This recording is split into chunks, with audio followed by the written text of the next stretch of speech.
kasih. Baik, perkenalkan saya mahasiswa Mailiana Habibi dari Universitas Muhammadiyah Prodi S1 Ilmu Keperawatan. Di sini saya akan melakukan jobs yaitu mengenai pendidikan kesehatan pada ibu ya.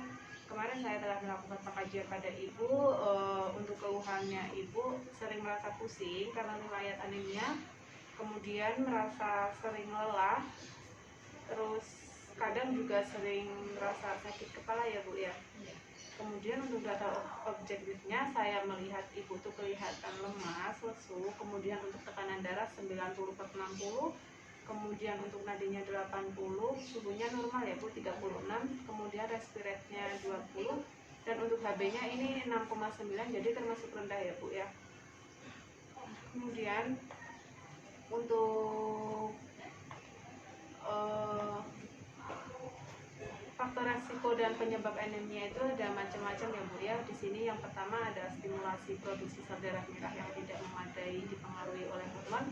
Kemungkinan besar anemia yang diderita ibu itu dari hormon, dari gaya hidup ibu ya.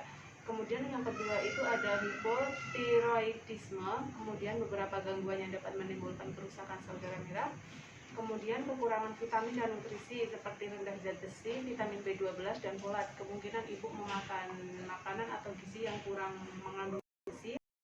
Kemudian ada gangguan usus, kemudian memiliki penyakit kronis. Enggak ada ya Bu ya.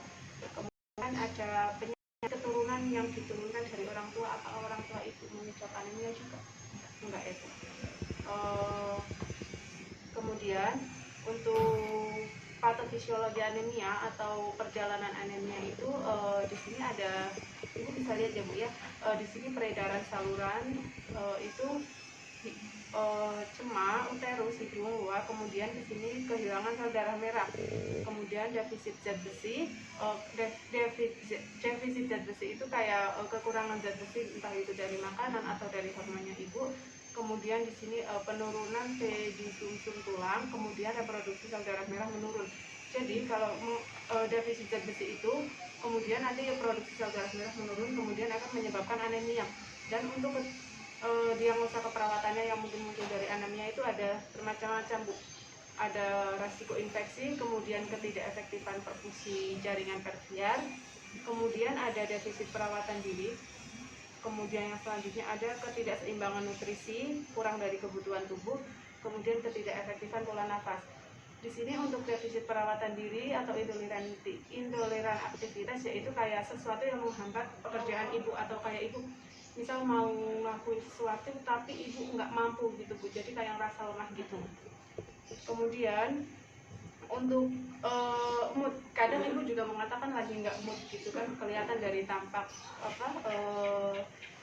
tubuh ibu itu mencerminkan kayak lagi nggak mood gitu. Di sini untuk tanda gejala sama tanda gejala dari mood itu ada perasaan sedih, cemas atau hampa, kemudian merasa putus asa atau tidak berguna, kurangi energi atau merasa lesu, kemudian rasa bersalah yang berlebihan, kehilangan nafsu makan. Kemudian ada terlalu sering tidur atau tidak tidur. Ibu kemarin pas saya melakukan pengajian kan mengatakan kalau siang tuh gampang tidur, tapi kalau malam itu susah untuk tidur ya Bu ya.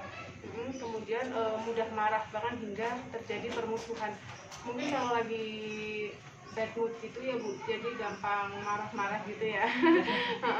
Kemudian untuk gangguan mood dan penanganannya, mungkin ibu bisa mengonsumsi obat, tapi itu dengan saran dokter. Mungkin ibu bisa datang ke pelayanan kesehatan untuk mengkonsultasikan hal tersebut.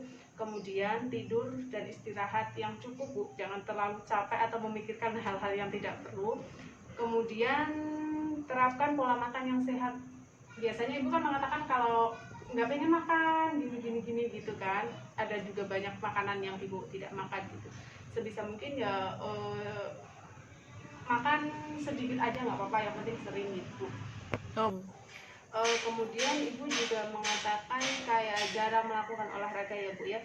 Di sini untuk menangani gangguan pada ibu bisa melakukan olahraga secara rutin. Jadi nanti kalau misal lagi ngerasa nggak mood gitu, ibu tinggal melakukan olahraga aja, mungkin moodnya akan kembali baik lagi. Kemudian Ibu juga nggak mengonsumsi alkohol sama obat-obatan terlarang ya Bu ya.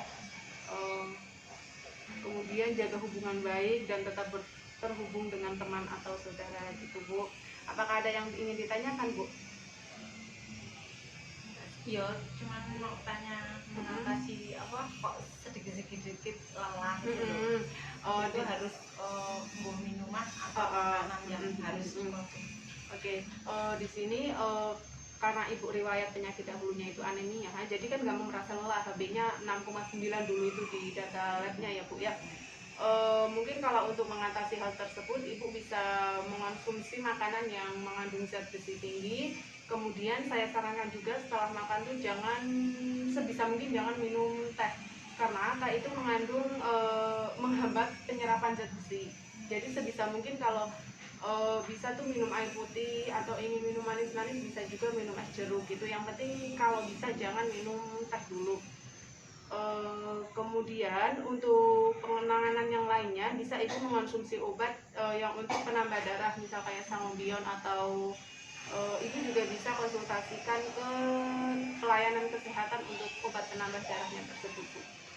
Cukup Bu? Cukup. Baik Bu, saya telah selesai melakukan pendidikan kesehatan pada ibu. Apabila banyak kurangnya saya mohon maaf. Terima kasih Bu atas waktunya.